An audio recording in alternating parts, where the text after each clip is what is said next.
সুপ্রিয় চাকরি প্রত্যাশী বন্ধুরা, সবাইকে স্বাগতম জানাচ্ছি।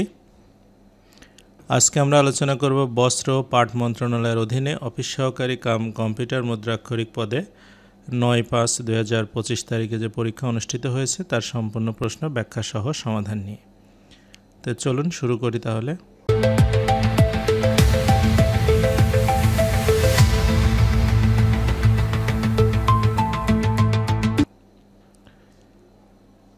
প্রথম প্রশ্ন বাংলা থেকে শুরু হবে। বলছে আদালত শব্দটি কোন ভাষার?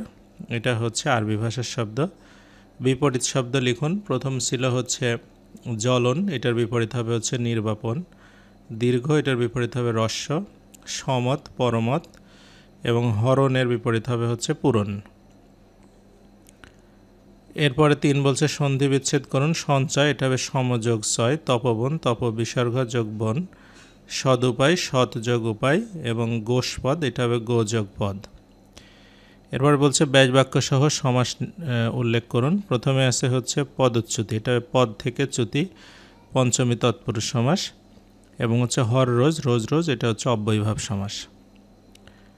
এরপরের প্রশ্ন ছিল রচয়িতার নাম উল্লেখ করুন। প্রথমে ছিল পূর্বাভাস, রচয়িতা হচ্ছে সুকান্ত ভট্টাচার্য। খসড়া অমিয় চক্রবর্তী। তারপরে সহসা সচকিত সৈয়দ আলিয়া হোসেন এবং পাখির বাসা, এটা হচ্ছে ফরুক আহমেদ। ৬ বলছে বাক্যে নিম্নলিখিত শব্দটি কোন কারকে কোন বিভক্তি?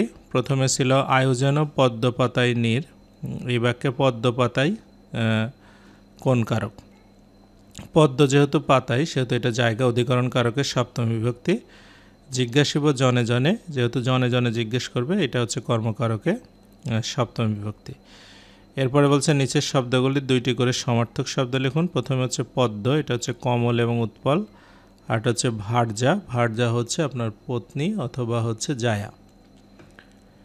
এরপরের প্রশ্ন ছিল হচ্ছে পারিভাষিক শব্দ লিখুন। প্রথমে ছিল গ্র্যাচুইটি, গ্র্যাচুইটির পারিভাষিক শব্দ হবে অনতোষিক এবং হচ্ছে প্লেজিং, এটার অর্থ হচ্ছে লিখিত জবাব। এরপর বলছে এক কথায় প্রকাশ করুন। আকাশে চড়ে যে খেচর, দেখার যোগ্য, দর্শনীয়। বাগধারা গুলোর অর্থসহ বাক্য রচনা করুন। প্রথমটা ছিল গাছ পাথর, এটা হচ্ছে হিসাব নিকাশ, ভালোভাবে গাছ পাথর না করলে ব্যবসায় ক্ষতি হবে। আর একটা ছিল হচ্ছে ভূষণ্ডির কাক, এটার অর্থ হচ্ছে দীর্ঘজীবী। ভূষণ্ডির কাক হতে হলে নিয়ম মেনে চলতে হবে। এরপরে 11 থেকে হচ্ছে গণিত ছিল। বলছে একটি আয়তকার ক্ষেত্রের দৈর্ঘ্য প্রস্থ অপেক্ষা 25 মিটার বেশি। আয়তকার ক্ষেত্রটির পরিসীমা 150 মিটার হলে ক্ষেত্রটির দৈর্ঘ্য ও প্রস্থ কত? তাহলে আমরা যদি মনে করি হচ্ছে আয়তকার ক্ষেত্রটির প্রস্থ আমরা যদি ধরে নিই x মিটার, তাহলে দৈর্ঘ্য হবে হচ্ছে x + 25 মিটার। তাহলে পরিসীমা হচ্ছে দৈর্ঘ্য প্লাস প্রস্থ যোগ করে দ্বিগুণ করলেই হবে, এটা সমান 150।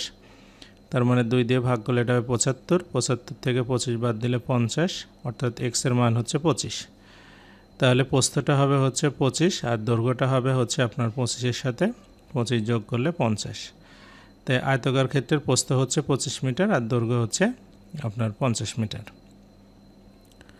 এরপরে 12 নম্বর উৎপাদক ছিল। বলছে 4x² - 23x + 33, এটা উৎপাদক করতে হবে। তো প্রথমে আমরা আগে অঙ্কটা লিখে নেব, তারপর মিডিল টার্ম করব। 4x² - 12x - 11x + 33। 4x common নিলে হচ্ছে আপনার x - 3 - 11 কমন নিলে x - 3, অর্থাৎ x - 3 এবং 4x - 11, এটাই হচ্ছে এই উৎপাদকের উত্তর। এরপরে হচ্ছে 13 নম্বর বলছে a + b = 5 এবং ab = 6 হলে a - b হোল স্কয়ারের মান নির্ণয় করুন। তো আমরা a - b হোল স্কয়ারের সূত্র লিখে ফেলবো। এটা হচ্ছে a + b whole square - 4ab। a + b এর মান হচ্ছে 5, তাহলে 5² - 4 × 6, অর্থাৎ 25 থেকে 24 বাদ দিলে 1 হবে হচ্ছে উত্তর। এরপরের প্রশ্ন ছিল হচ্ছে যে কোনো আসল 3 বছরে মুনাফা আসলে 1578 টাকা এবং 5 বছরে মুনাফা আসলে 1830 টাকা হয়, আসল ও মুনাফার হার নির্ণয় করুন। তো প্রথমে আমরা হচ্ছে দেখা যাচ্ছে যে এখানে 5 বছরের মুনাফা আসলে 1830 আর 3 বছরে 1578, তাহলে 1830 থেকে 1578 বাদ দিলে 252 টাকা হবে 2 বছরের মুনাফা। তাহলে 1 বছরের মুনাফা হবে হচ্ছে 252 অর্ধেক করলে 126 টাকা। তাহলে আমাদের 3 বছরের মুনাফা হবে 126 টাকাকে আমরা 3 দিয়ে গুণ করব, অর্থাৎ 378 টাকা। তাহলে এই 1578 থেকে 378 টাকা যদি আমরা বাদ দিয়ে দিই তাহলে আসল পেয়ে যাব 1200 টাকা। তা আমাদের 1 বছরের মুনাফা হচ্ছে 126 টাকা। তাহলে 1200 টাকায় 126 টাকা মুনাফা, অর্থাৎ মুনাফার হার হবে 126/1200 গুণন 100, অর্থাৎ হচ্ছে 10.5% হচ্ছে মুনাফা হবে। এরপরে পরের প্রশ্ন ছিল right 10 sentences on influence of social media. তো এই প্রশ্নের পিডিএফ ফাইল আমাদের কমেন্ট বক্সে দেওয়া থাকবে, সেখানে থেকে এটা আপনারা প্রিন্ট আউট করে নিতে পারবেন। এরপরে বলছে ট্রান্সলেট ইনটু ইংলিশ। প্রথম প্রশ্ন ছিল সে প্রত্যহ সকালে নিয়মিত হাঁটত। He used to walk regularly every morning. তারপরটা হচ্ছে অসময়ের বন্ধুই প্রকৃত বন্ধু। A friend in need is a friend indeed. তারপরে ট্রান্সলেশন ছিল সৎ ব্যক্তি সর্বত্র সম্মানিত। A honest person is respected everywhere. তারপর শিশুটি কাঁদতে কাঁদতে ঘুমিয়ে গেল। The baby fell asleep crying. এবং যে দেশকে ভালোবাসে সে দেশপ্রেমিক। He who loves the country is a patriot. এরপরে ছিল মেক সেন্টেন্সেস উইথ মিনিং। প্রথম ছিল অ্যাট হোম। অ্যাট হোম অর্থ দক্ষ। He is at home in mathematics, সে গণিতে দক্ষ। তারপরে ছিল টেক টু টাস্ক অর্থাৎ তিরস্কার করা। Authority has taken him to task for embezzling fund, মানে ফান্ড আত্মসাৎ করার জন্য অথরিটি তাকে তিরস্কার করলো।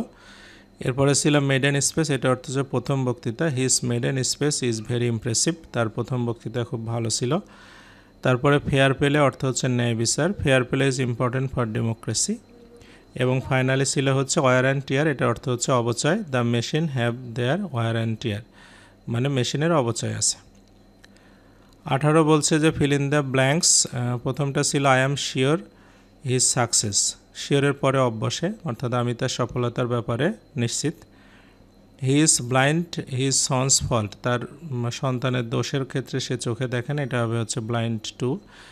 তারপরটা ছিল she availed herself the opportunity, এটা হবে অ্যাভেলড অফ, মানে সে সুযোগটা গ্রহণ করলো। এবং ডি নাম্বার ছিল he got dash his car, এটা হবে ইনটু হিজ কার। এবং ফাইনালি ছিল it is a pen to write with, হবে মানে এটা এই কলমটা লেখার জন্য। এরপরের প্রশ্ন ছিল সাধারণ জ্ঞান। বলছে বাংলাদেশ সেনাবাহিনীর প্রতিষ্ঠাতা কবে হয়? 26শে মার্চ 1971 সালে। পুলিশ শব্দটি কোন ভাষা থেকে এসেছে? এটা হবে ইংরেজি। তারপরে ছিল স্বাধীন দুর্নীতি দমন কমিশন গঠিত হয় কবে? 21শে নভেম্বর 2004 সালে। সুদের হার নিয়ন্ত্রণ করে কে? এটা বাংলাদেশ ব্যাংক। তারপরে কোন ব্যাংক বাংলাদেশের দরিদ্রতম জনগোষ্ঠীকে ঋণ দিয়ে দেশে বিদেশে সুনাম কুড়িয়েছে? এটা গ্রামীণ ব্যাংক। বাংলাদেশের বাজেটে কোন খাতকে বেশি প্রাধান্য দেওয়া হয়? এটা শিক্ষা ও প্রযুক্তি খাতকে। তারপরে ছিল হার্ডিংস ব্রিজের দৈর্ঘ্য কত? 1.8 কিলোমিটার। বাংলাদেশ বেতারের স্টেশনের সংখ্যা কয়টি?